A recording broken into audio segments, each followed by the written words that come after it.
안녕하십니까. 저는 농업기술센터 장만환경팀에서 변호사 업무를 담당하고 있는 이은형입니다. 8월 중 고품질 예산쌀 생산 재배 기술에 대해 말씀드리겠습니다. 순서는 벼 생육 단계별 물 관리와 병해충 방지에 대해 말씀드리겠습니다. 먼저 벼 생육 단계별 물 관리입니다.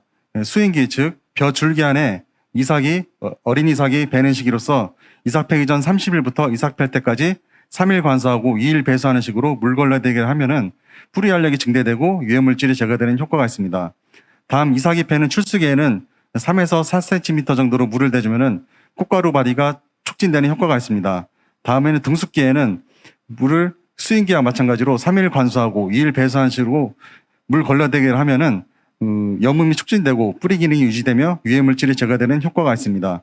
다음 낙숙입니다. 이삭 팬 후 30일에서 35일 전후로 완전 물대기를 실시하면은 품질이 양호해지고 수확 작업 등 농작업이 편리해지는 효과가 있습니다. 다음 병해충 방지입니다.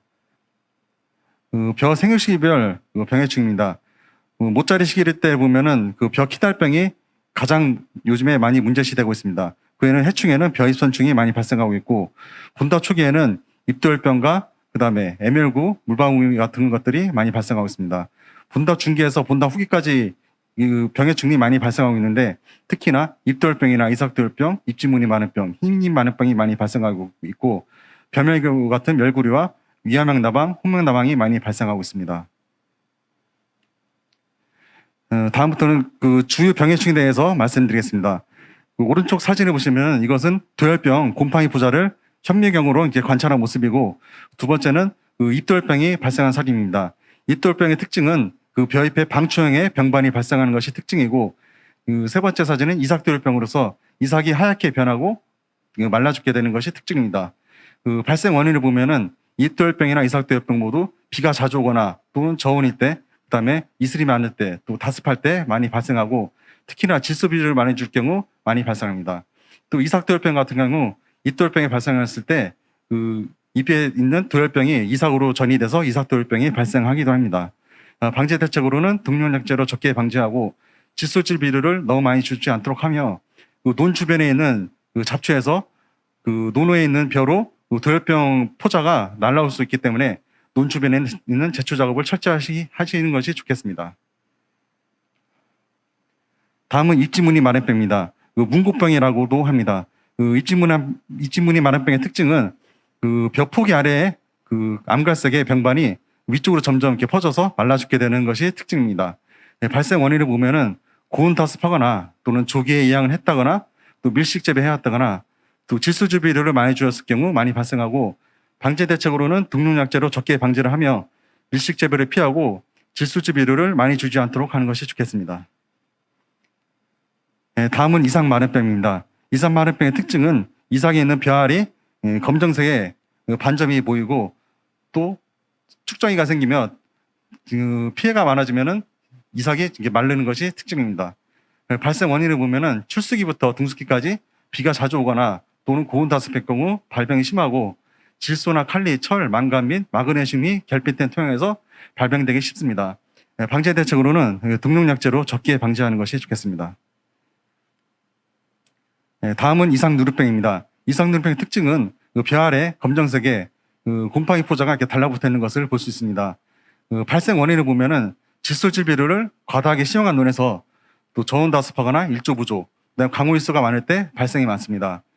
방제 대책으로는 질소질 비료를 많이 주지 않도록 하고, 피해를 받은 이삭은 뽑아서 제거를 하고, 또 벽시는 가급적 종자로 사용하지 않는 것이 좋겠습니다. 마찬가지로 등용약재로 적게 방지하는 것이 좋겠습니다. 다음 깨시무늬병입니다. 깨시무늬병의 특징은 암갈색의 타원형의 병반이 생겨서 발생이 심해지면 줄기 전체로 갈색으로 변해어 말라 죽습니다. 발생 원인을 보면은 조기 조식 재배와 제식 본수가 많을 때, 또 질소 인산가리, 마그네슘, 망간, 철 등이 용타나 노화된 답에서 많이 발생하고 있습니다. 방제 대책을 보면은 규산질과 가리 비료를 충분히 시비하고 객토나 추비를 시용하는 것이 좋겠습니다.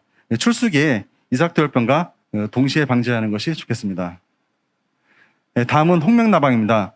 홍명나방의 발생 상태를 보면은 6월에서 7월 사이 중국에서 기류를 타고 날아오며 유충이 벼잎을 원통형으로 말고서 그 안에서 잎을 갉아먹습니다.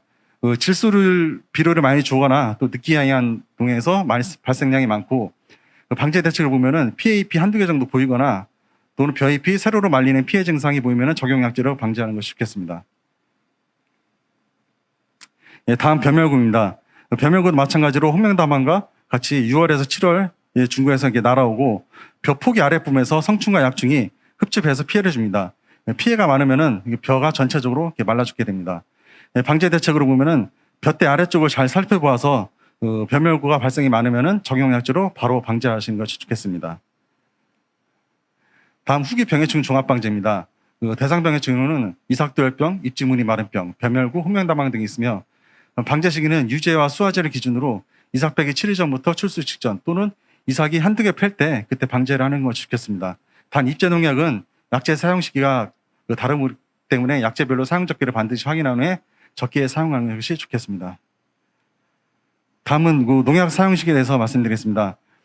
아침, 점심, 저녁을 기준으로 해서 아침에 농약을 주게 되면 살포액이 이슬 때문에 희석이 돼서 효과가 떨어집니다. 저녁에는 광량, 즉 햇빛량이 적어서 흡수해졌기 때문에 마찬가지 효과가 적습니다. 그래서 이슬이 마른 오전이 가장 농약 살포 시기에 적합하다고 볼 수 있습니다. 이상으로 8월 중 벼농사 재배 기술에 대해서 마치겠습니다.